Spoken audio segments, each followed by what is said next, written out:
السلام عليكم ورحمة الله وبركاته. إن الحمد لله نعمده ونستعينه ونستغفره ونعوذ بالله من شرور أنفسنا ومن سيئات أعمالنا. من يهده الله فلا مضل له ومن يضلل فلا هادي له. أشهد أن لا إله إلا الله وأشهد أن محمدا عبده ورسوله أما بعد. يا أيها الناس اتقوا ربكم الذي خلقكم من نفس واحدة وخلق منها زوجها وبث منهما رجالا كثيرا ونساء واتقوا الله الذي تساءلون به والأرحام إن الله كان عليكم رقيبا. يا أيها الذين آمنوا اتقوا الله حق تقاته ولا تموتن إلا وأنتم مسلمون. எல்லாம் அல்ல அல்லாஹ்வின் நல்லடியார்களே, ஏக இறைவனின் சாந்தியும் சமாதானமும் வற்றாத பேரன்பும் பெருங்கரணையும் நமக்கெல்லாம் முன்மாதிரியாக அனுப்பப்பட்ட உத்தம தூதர் ஒழுக்க சீடர் முஹம்மது நபி ஸல்லல்லாஹு அலைஹி வஸல்லம் அவர்கள் மீதும் அவர்களுடைய சொல் செயல் அங்கீகாரத்தை தன்னுடைய வாழ்நாளில் நடைமுறைப்படுத்தி காட்டிய நபி தோழர்கள் மீதும் நபி தோழியர்கள் மீதும் தாபியங்கள் மீதும் தபோ தாபியங்கள் மீதும் இன்னும் குறிப்பாக நன்மைகளை அள்ளிச் செல்வதற்காக இங்கு ஒன்று கொண்டு இருக்கும் நம் அனைவர்கள் மீதும் என்றென்றும் நின்று நிறைவேறட்டுமாகும். எல்லாம் அல்ல அல்லாஹ்வின் நல்லடியார்களே, இறைவன் தன்னுடைய திருமறை குர்ஆனில் சொல்லி காட்டுகின்ற பொழுது குல்லு நஃப்ஸின் ஸாயிகத்துல் மௌத், ஒவ்வொரு ஆத்மாவும் மரணத்தை சுவைத்தே தீரும். இந்த வசனத்தின் மூலம் என்ன தெரிவிக்க வரோம்? இந்த உலகத்துல ஏராளமான மனிதர்கள் இருக்கிறார்கள். அந்த அத்துணை மனிதர்களும் ஒரு நாள் கண்டிப்பாக மரணத்தை அடைந்தே தீருவார்கள். அது எவ்வளவு பெரிய மனிதனாக இருந்தாலும் சரி, உலகத்திலேயே முதல் பணக்காரனாக இருந்தாலும் சரி, உலகத்திலேயே மிகுந்த பாதுகாப்புக்குரிய மனிதனாக இருந்தாலும் சரி, யாராக இருந்தாலும் சரி, ஒரு காக்காக்குரிய கூட நெருங்க முடியாத அளவுக்கு இரும்பாலான கோட்டை கொண்டு இருந்தாலும் சரி, அவன் கண்டிப்பாக மரணத்தை சுவைத்தே தீருவான். இறைவன் சொல்ல வரான். அப்ப அதே மாதிரி நாமளும் இருக்கோம். நம்மளுக்கும் எத்தனை நாள் மரணம் வரும்? நம்மளுக்கு இறைவன் டேட் பிக்ஸ் பண்ணிருப்பான். இப்ப நான் இருக்கேன், கரெக்டா எனக்கு 7:30 அந்த ஒரு செகண்ட், அந்த இப்படிங்கிறது கரெக்டா அந்த ஒரு செகண்ட் வந்துட்டு ஒரு செகண்ட் கொண்டவும் செய்ய திட்டவும் செய்யாது. இதான் இறைவனுடைய பாலிசி. அதாவது நம்ம உயிர் கரெக்டா எடுத்துக்கோங்க, இந்த ஒரு செகண்ட்ல மலக்குமார்கள் சரியான நேரத்துல நம்மளுடைய உயிரை கைப்பற்ற வைத்து பெறுவார்கள். அப்ப நம்மளுக்கு எப்படினா மரணம் வரலாம். அதே மாதிரி எந்த சூழ்நிலையும் தூங்கிட்டு இருக்கலாம், வேற ஏதாவது எழுதி கொண்டிருக்கலாம், படிக்கலாம், தொழில் கொண்டிருக்கலாம், நன்மையை செய்யலாம், தீமையும் செய்யலாம். இந்த மாதிரி எந்த சூழ்நிலையினாலும் நம்ம மரணிக்கக்கூடிய தருணமாக இருக்கலாம். எப்பனாலும் மரணம் பெருகும். உதாரணத்துக்கு சொல்ல போனா இப்ப சம்பவம் நடந்துச்சு ஏற்றத்துல வச்சு, போன வாரம் சனிக்கிழமை 11ஆம் தேதி சம்பவம் நடந்துச்சு. எல்லாத்துக்குமே தெரியும். ஒரு 32 பேர் இந்தியர்கள் சுற்றுலா பயணத்துக்காண்டி ஏற்றத்துக்கு அந்த நாட்டுக்கு போறாங்க.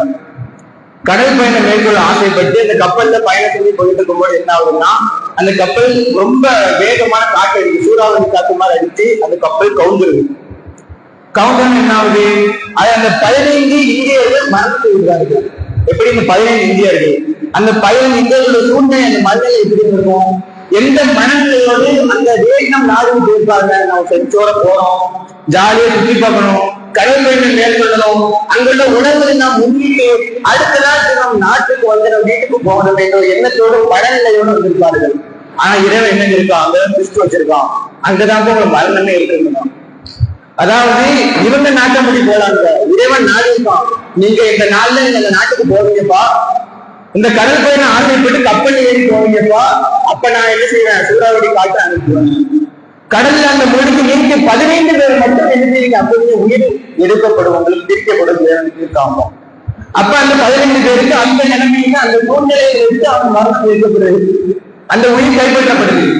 இன்னும் உதாரணம் சொல்ல போனா, நம்ம திருநெல்வேலி மாவட்டத்திலேயே ஜூலை 13 வண்ணாரப்பேட்டையில நடந்த சம்பவம். திருமணமான 2 வயதானவர்கள் தான், முஸ்லிம்கள் தான்.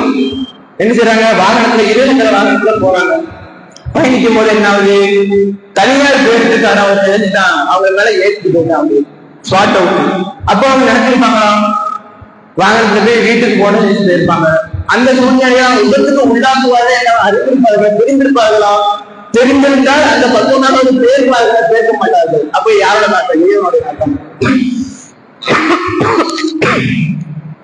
இறைவன் அந்த அந்த நேரத்துல இவர்கள் இந்த நேரத்துல இந்த வாதத்தை சொல்லுகின்ற பொழுது இந்த விபத்தின் காரணமாக இறப்பார்கள், மரணிப்பார்கள். இந்த இறைவன்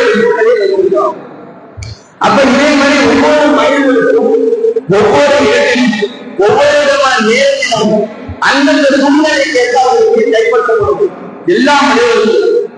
அப்படி கைப்பற்றுகின்ற பொழுது அந்த மரணத்தை நெருங்குகின்ற பொழுது நமக்கு சவால் இருக்கணும். 75வது அத்தியாயத்தில் சவால் இருக்கின்ற பொழுது கல்லாவிலா பலப்படுத்தணும். அறிந்து கொள்ளுங்கள், உயிர் தொண்டைக்குழியை அடையும் பொழுது, எப்படி உயிர் தொண்டைக்குழியை அடையும் பொழுது வக்கீலம் என்றால் உங்களுக்கு மந்திரிப்பவர் யார் என்று கேட்கப்படுகின்ற பொழுது வதன்னு அன்னகுல் பிராக், அது பிரிவுதான் என்பதை அவனை உறுதி செய்ய முடியாது. எப்படி? அதாவது அவன் பிரிவுதான், அவனுடைய உயிர் போக்குவது எப்படி அவன் நினைக்கின்ற பொழுது அடுத்து இறைவன் சொல்லி காட்டுகின்றான். ஒரு கெண்டைக்கால் மற்றொரு கெண்டைக்காலும் பின்னிக் கொள்கின்ற பொழுது இலா ரப்பிக்க யௌம இதின் மசாத், அன்றைய தினம் உமது அன்றைய தினம் உமது இறைவனிடமே நீர்கள் உள்ளது. இந்த இறைவன் திருமறை கொள்ள சொல்லி காட்டுகிறான். இந்த வசனத்துக்கு நாம் என்ன புரிய வருது? இந்த உலகத்தை நாம் வாழ்கின்றோம், வாழக்கூடிய சூழ்நிலையை நம்ம உயிருக்கு எவ்வளவு மதிப்பு கொடுக்கிறோம். நம்ம உடல்ல ஒரு சின்ன காயம் ஏற்பட்டா கூட அது லட்சக்கணக்கில் செலவு பண்ணி மருத்துவத்தை போறோம். ஏன்? நம்முடைய உயிர் நம்மளுக்கு என்ன ஒதுமாயிடக்கூடாது, நம்மளுடைய உயிர் நம்மளுக்கு முக்கியம் என்று நினைக்கிறோம். கேன்சர் வந்து அது கோடி ரூபாய் செலவு பண்றோம். இந்த பார்வை கேட்டு அந்த பார்வை திரும்புவதற்காக கோடி ரூபாய் செலவு பண்ணுவோம். நம்ம உயிர் சேதப்படாமல் நம்ம நீண்ட நாள் வாழ்வதற்காக கோடி கோடியாக லட்ச கோடி கணக்கு செலவு பண்ணி நம்ம உயிரை வாழ வைக்கிறோம். அந்த நேரத்தில் இவன் சொல்கிறான், இவன் செலவு பண்றீங்கப்பா, உங்களுக்கு மரண வேலை நெருங்கும் பொழுது, எப்படி மரண வேலை நெருங்கும் பொழுது உங்களை காப்பாற்றக்கூடிய யாருக்கு சவால் இடலாம் கேட்கல. இறைவன் மனிதனாகிய நம்மளுக்கு சவால் இடலாம். அந்த நேரத்துல உங்களுக்கு மருத்துவருக்கு பார்க்கக்கூடிய யாரு? அந்த உலக வாழ்க்கையில நம்ம உடலுக்கு தேவையான ஒவ்வொரு பிரச்சனைக்கும் தனித்தனி மருத்துவர் தேர்ந்து வச்சிருக்கோம். கண்ணுக்கு நான் ஒரு மருத்துவர், காதுக்கு அதுக்கு ஒரு மருத்துவர், கேன்சர் ட்ரீட்மெண்ட் அதுக்கு ஒரு மருத்துவர், நம்மளுக்கு காய்ச்சல் இருக்கு அதுக்கு ஒரு மருத்துவர், டெங்கு ஃபீவர் அதுக்கு ஒரு மருத்துவர். இந்த மாதிரி நம்ம உடனே ஒவ்வொரு பிரச்சனைக்கும் ஒவ்வொரு மருத்துவரை நியமிக்கிற நாம் அந்த மரண நிலை நெருங்கும் பொழுது அந்த மரணத்தை நம்ம காப்பாற்ற எந்த மருத்துவர் வருவான் என்று நம்ம இடத்துல சவால் தான். ஏன்னா வர முடியுமா?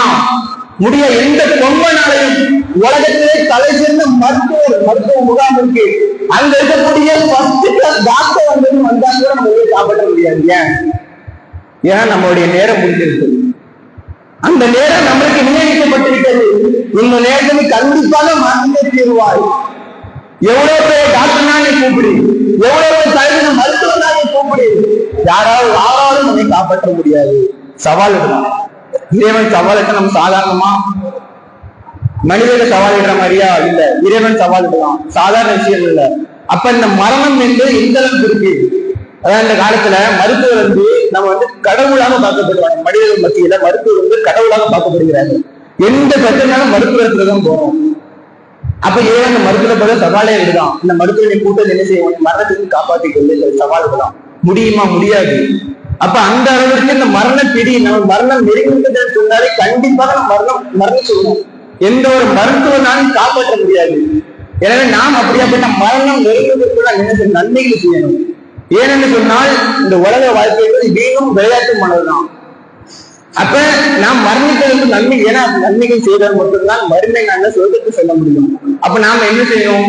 இந்த மரணிப்பதற்குள் நாம் எப்ப மரணிப்போம் தெரியாது. நானே பேசிட்டு நாளை காலையில எப்படா எனக்கு தெரியாது. சொல்ல போனா இஷ்டாத்து வருவானா எனக்கு தெரியாது. இந்த மாதிரி மனிதர்கள் நாம் ஒவ்வொருவரும் இருப்போம். நாம நாளைக்கு அடுத்த நாள் கண்பிடிப்போமா தெரியவே தெரியாது. உறங்குகிறோம், அந்த உறக்கத்தை நாம் மரணிக்கலாம், யாரும் சொல்ல முடியாது.